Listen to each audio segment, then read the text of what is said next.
एकादशी व्रत करने वाले स्त्री पुरुष को दशमी वाले दिन मांस, प्याज तथा मसूर की दाल आदि का सेवन कदापि न करना चाहिए। एकादशी वाले दिन प्रातः पेड़ से तोड़ी हुई लकड़ी की दातून नहीं करनी चाहिए। इसके स्थान पर नींबू, जामुन या आम के पत्तों को चबाकर मुख शुद्ध कर लेना चाहिए। उंगली से कंठ शुद्ध करना चाहिए। इस दिन ध्यान करें, वृक्ष से पत्ता तोड़ना वर्जित है, अतः स्वयं गिरे हुए पत्तों की उपयोग करें। पत्ते उपलब्ध न होने पर 12 पर शुद्ध जल से कुल्ले पर मुख शुद्धि करनी चाहिए।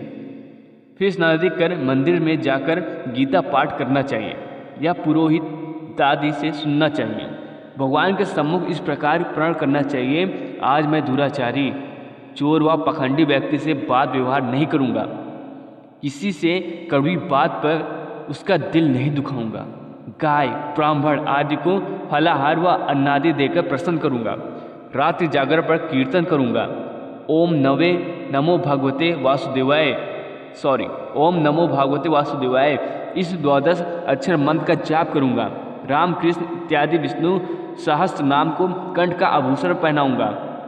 इस प्रकार प्रण करने के बाद श्री हरि भगवान विष्णु का स्मरण कर प्रार्थना करनी चाहिए, हे तीनों लोकों के स्वामी, मेरे प्राण की रक्षा करना, मेरे प्रण की रक्षा करना, मेरी लाज आपके हाथ है, अतः इस प्रण को पूरा कर सकूं, ऐसी शक्ति मुझे देना प्रभु। यदि अज्ञानवश किसी निंदक से बात कर बैठे तो इस दोष के निवारण के लिए भगवान सूर्य नारायण के दर्शन करके धूप दीप से श्री हरि की पूजा अर्चना कर क्षमा मांग लें। इस दिन घर में झाड़ू नहीं लगनी चाहिए। चींटी आदि सूक्ष्म जीवों की मृत्यु का डर रहता है। एकादशी के दिन बाल नहीं कटवाने चाहिए और ना ही ज़्यादा बोलना चाहिए।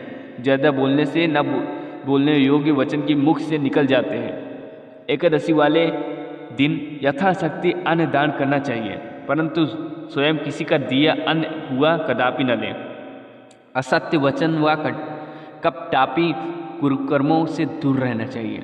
दशमी के साथ मिली हुई एकादशी वृद्ध मानी गई है।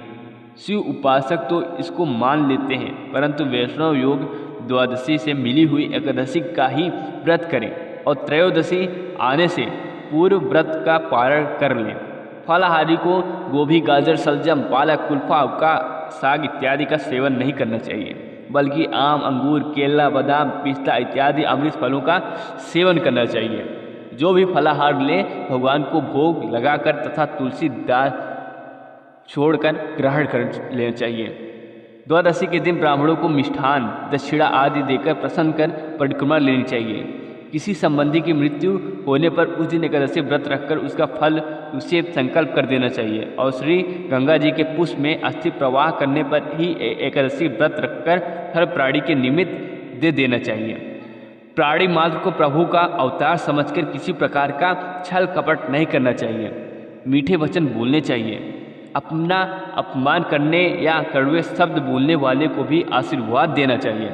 किसी भी प्रकार क्रोध नहीं करना चाहिए।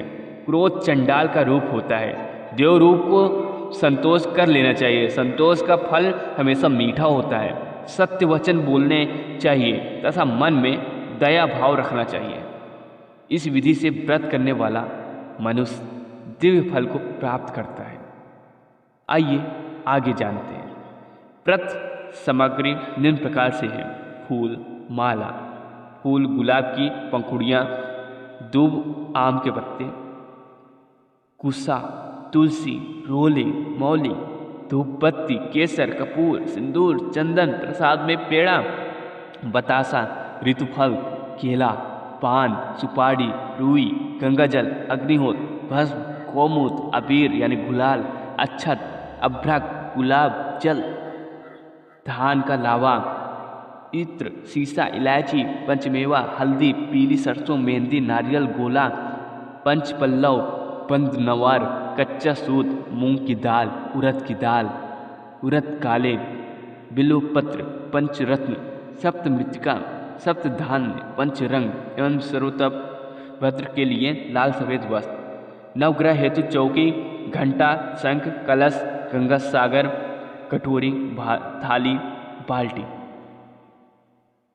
कड़छी, प्रधान प्रतिमा, पंचपात्र, अर्चमणि, अर्धा तष्ठा, सुरवर सलाखा सिंहासन छत्र चंवन अक्षत जी घी दिया सलाई आदि। हवन सामग्री में यज्ञ पात्र व संविधा आदि लें। अगर बीच में हमसे कोई गलती हो गई हो तो प्लीज़ उसके लिए माफ़ी चाहूँगा, और अगर हमारे चैनल पर नए हों तो कृपया सब्सक्राइब करके तभी जाना।